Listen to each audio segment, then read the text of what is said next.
How to cook breakfast tarts. Hello everybody, my name is James Howe and this is Chef at Home. I aim to give you inspiration to have better food in your own home. In this video we're taking another look at one of my fave 5 breakfast dishes. So let's crack on. So for these breakfast tarts, first thing we need to do is make our pastry. Now you can do this by hand, but I'm just going to use the mixer on this occasion just because it's a little bit easier. So for the pastry, first thing is, I've got 550 grams of plain flour into your mixing bowl, and then 200 grams of butter, room temperature, chopped into cubes. And that's going to go onto mix.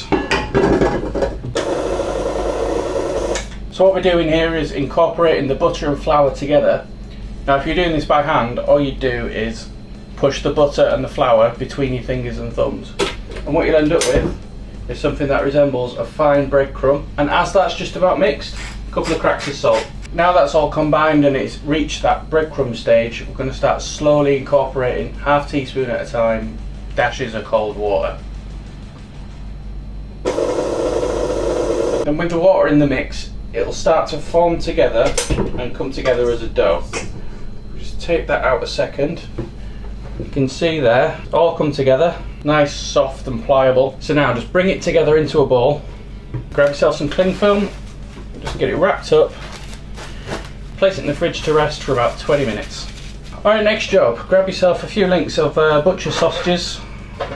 The higher quality the better for anything like this, and just cut through those knots between the sausages so that they are all separate, and just place them onto a tray.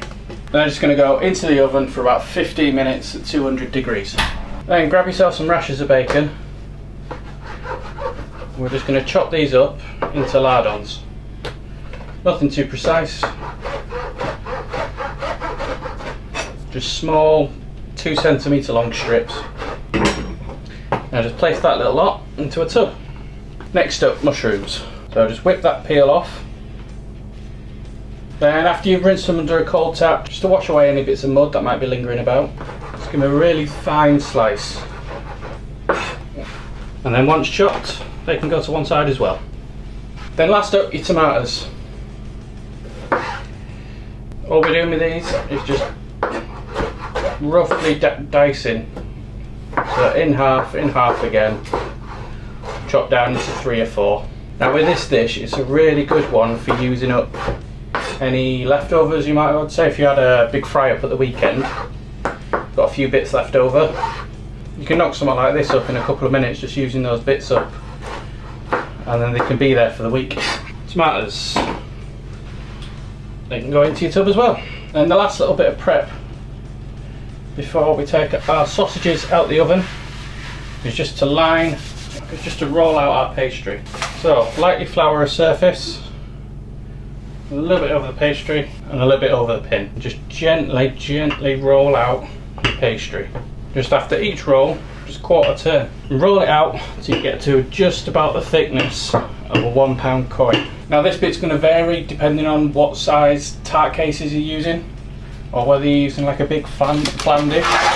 But the gist is, just make sure you cut bigger than the size you need. So use it to gauge. Just grab yourself a little bit of extra butter and just run that butter around the edges of your tart case. Just stops the pastry sticking. Ever so carefully, just fold the pastry in and push in as much as you can to get into the right angles at the bottom of the tarts. And then all you need to do is just trim off all this excess pastry that's hanging over the top. Now keep all your trimmings together in a separate ball of dough, and the reason for that is you should only really roll this pastry out twice. So if you already rolled it once, keep it separate. If you mix it up and then it rolls out again, and then you've got trimmings, and then it's just an endless cycle, and you end up with something basically impossible to work with. So once you're all lined, get yourself some little sheets of greaseproof paper and just pop them into the centre of the tarts. So we're now going to blind bake these. Now you can use rice, you can use frozen peas, but if you've got them, use baking beans.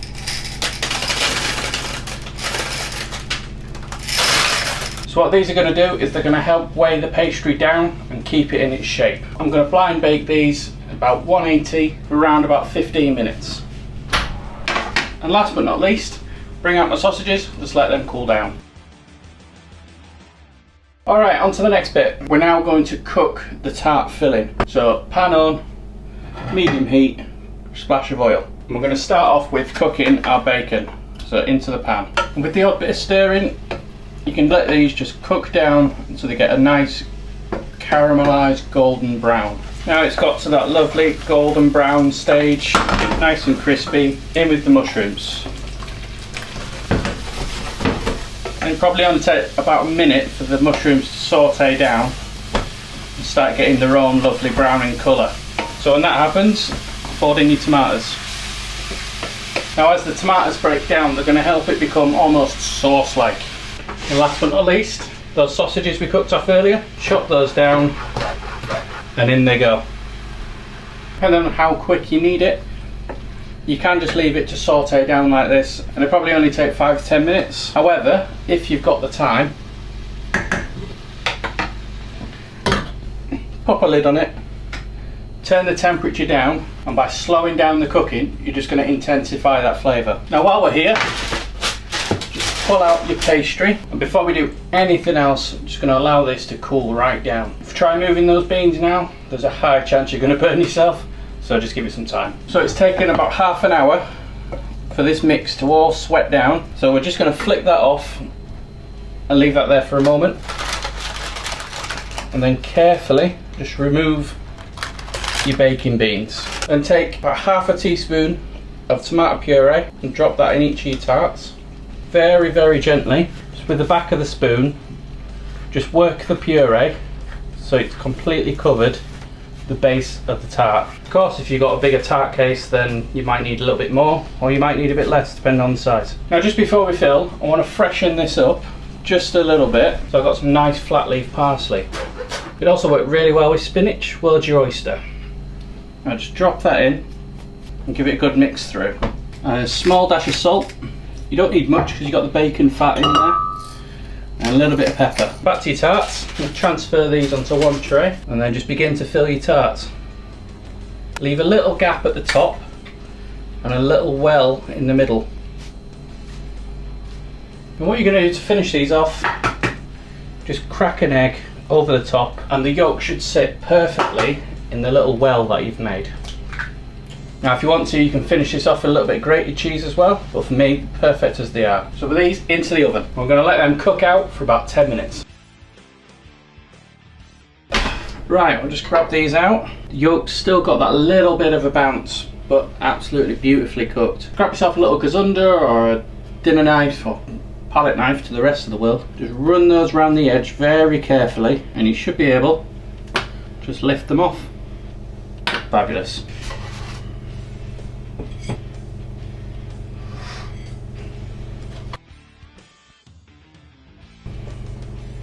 Look at that.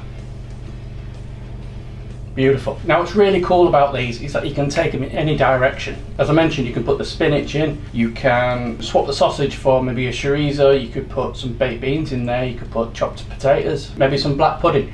There's a million and one things that you could do using this basic recipe. As I mentioned before, something else that's really cool is that you can use up any leftover bits from a fry up at the weekend, for example, or you could make these on a Sunday and you've got grab and go breakfast ready for the rest of the week. Keep 3 days worth out, put 2 days in the freezer, pull them out on Wednesday. So have a go, let me know how you get on, and of course, thank you very much for watching. I'll see you soon.